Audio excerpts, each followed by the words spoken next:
നമസ്കാരം. മലയാളി വാർത്തയിലേക്ക് സ്വാഗതം. ഈ മണിക്കൂർ കുറച്ച് പ്രധാന വാർത്തകളൊക്കെ പുറത്തുവരികയാണ്. ഇതിലേക്കൊരു എത്തിനോട്ടം. പ്ലൈവുഡ് കമ്പനിയിൽ സുഹൃത്തുക്കൾ കംപ്രസർ ഉപയോഗിച്ച് സ്വകാര്യ ഭാഗത്ത് കാറ്റടിച്ച അതിഥി തൊഴിലാളി ഗുരുതര പരിക്കുകളോടെ ആശുപത്രി. ഒഡീഷ സ്വദേശി സന്തോഷ് നായിക്കിനാണ് പരിക്കേറ്റത്. 27 വയസ്സാണ്. കുടൽ പൊട്ടിയ നിലയിൽ ഇയാളെ കോട്ടയം മെഡിക്കൽ കോളേജ് ആശുപത്രിയിൽ പ്രവേശിപ്പിച്ചു. 18-ാം തീയതി ഓടക്കാലിലെ സ്മാർട്ട് ടെക് പ്ലൈവുഡ് കമ്പനിയിലാണ് ഈ സംഭവം. പണി കഴിഞ്ഞ് ശരീരത്തിലെ മരപ്പൊടി കംപ്രസർ ഉപയോഗിച്ച് നീക്കുന്നത് പതിവാണ്. ഇതിനിടയിലാണ് സഹതൊഴിലാളികളായ പ്രശാന്ത് ബെഹ്റ, ബയാഗ് സിംഗ് എന്നിവർ തമാശയ്ക്ക് സ്വകാര്യ ഭാഗത്ത് കാറ്റടിച്ചത്. കുറുപ്പംപടി പോലീസ് കേസെടുത്തിട്ടുണ്ട്.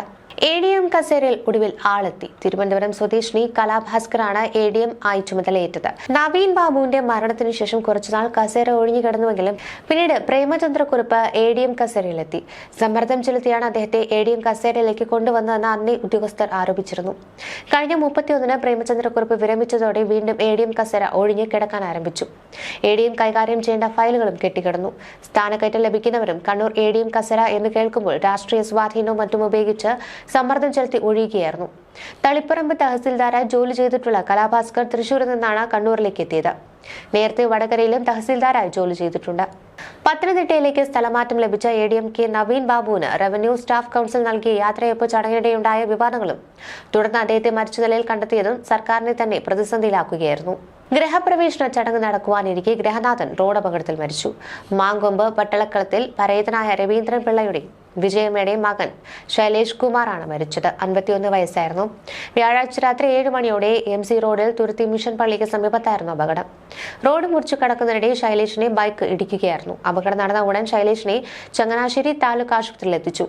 പിന്നീട് കോട്ടയം മെഡിക്കൽ കോളേജ് ആശുപത്രിയിലേക്ക് കൊണ്ടുപോകും വഴി രാത്രി 9:30-യോടെ മരണം സംഭവിക്കുകയായിരുന്നു. തുരുത്തിയിൽ വീടും പുരയിടവും വാങ്ങി അറ്റകുറ്റപ്പണികൾ നടത്തി ശനിയാഴ്ച ഗൃഹപ്രവേശന ചടങ്ങ് നടത്താനിരിക്കെയാണ് അപകടമുണ്ടായത്.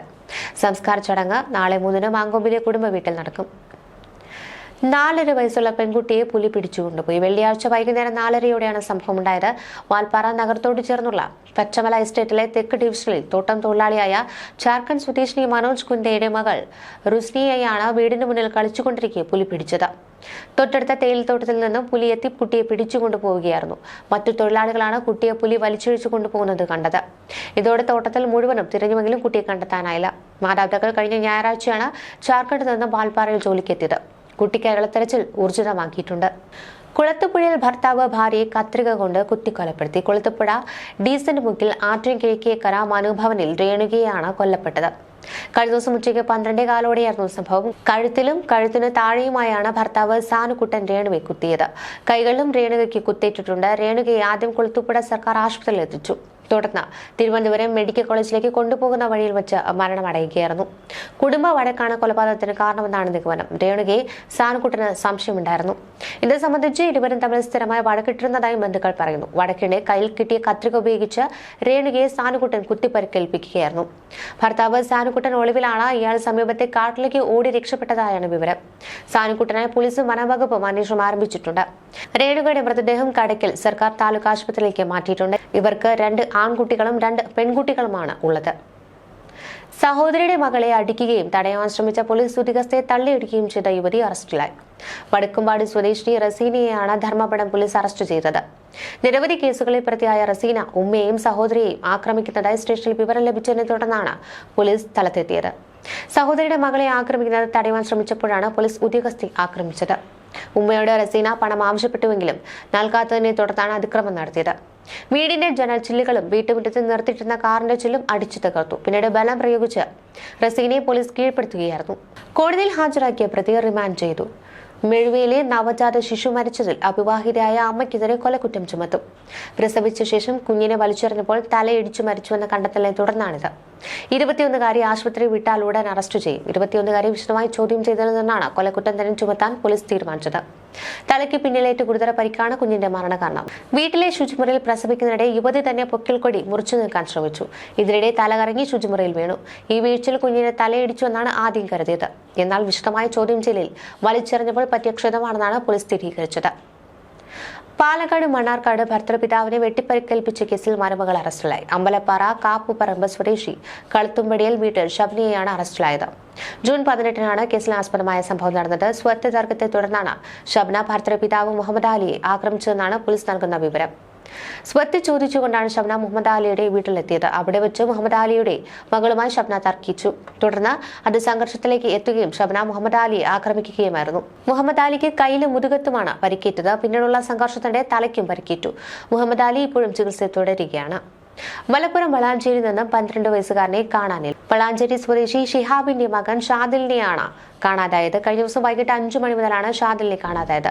സ്കൂളിൽ നിന്നും വന്നതിന് ശേഷം വീട്ടുകാരുമായി പിണങ്ങിയിരുന്നു. തുടർന്ന് ബാഗുമെടുത്ത് വീട്ടിൽ നിന്നും ഇറങ്ങിപ്പോവുകയായിരുന്നു. കുട്ടിയെ കാണാതായതിനെ തുടർന്ന് വീട്ടുകാർ തിരച്ചിൽ ആരംഭിച്ചെങ്കിലും കണ്ടെത്താനായില്ല. തുടർന്ന് പോലീസിൽ പരാതി നൽകുകയായിരുന്നു.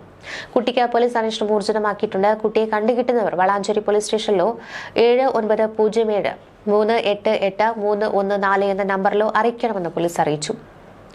കായലോട്ടെ യുവതിയുടെ ആത്മഹത്യയിൽ കൂടുതൽ അന്വേഷണം ആവശ്യപ്പെട്ട് തലശ്ശേരി SP-ക്ക് പരാതി നൽകി കുടുംബം. ആൺ സുഹൃത്തിനെ കുറിച്ച് അന്വേഷിക്കണമെന്നാണ് കുടുംബം ആവശ്യപ്പെട്ടിരിക്കുന്നത്. ഇയാളുമായുള്ള ബന്ധം എന്താണ് എന്നത് അന്വേഷിക്കണമെന്നും പരാതിയിൽ പറയുന്നു. യുവതിയുടെ ആൺ സുഹൃത്തിനെ SDPI ഓഫീസിൽ വെച്ച് വിചാരണ ചെയ്യുന്നതിന്റെ ദൃശ്യങ്ങൾ പുറത്തു വന്നിരുന്നു. പല കാര്യങ്ങളോടും ഇയാൾ ചോദിക്കുന്നതും യുവതിക്ക് മനോവിഷമമുണ്ടായെന്ന് യുവാവ് മറുപടി പറയുന്നതും ദൃശ്യങ്ങളിൽ വ്യക്തമാണ്.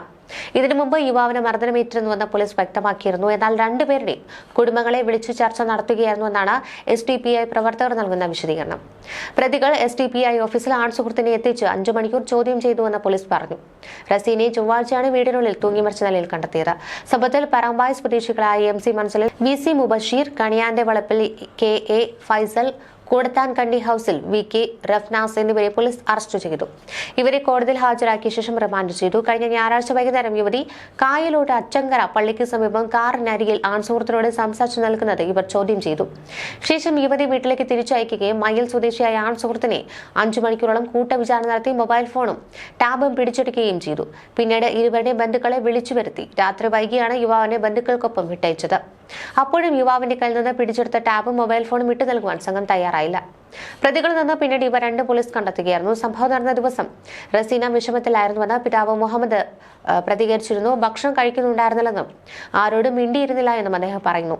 എന്താണ് സംഭവിച്ചതെന്ന് തന്നോട് പറഞ്ഞിട്ടില്ല. സംഭവം നടക്കുമ്പോൾ കുറെ ഇവർ അവിടെ ഉണ്ടായിരുന്നുവെന്നാണ് വിവരമെന്നും പിതാവ് പറഞ്ഞു. പിടിയിലായവർ തങ്ങളുടെ ബന്ധുക്കൾ തന്നെയാണെന്നും അദ്ദേഹം പറഞ്ഞിരുന്നു. ന്യൂസ് ഡെസ്ക് മലയാളി വാർത്ത.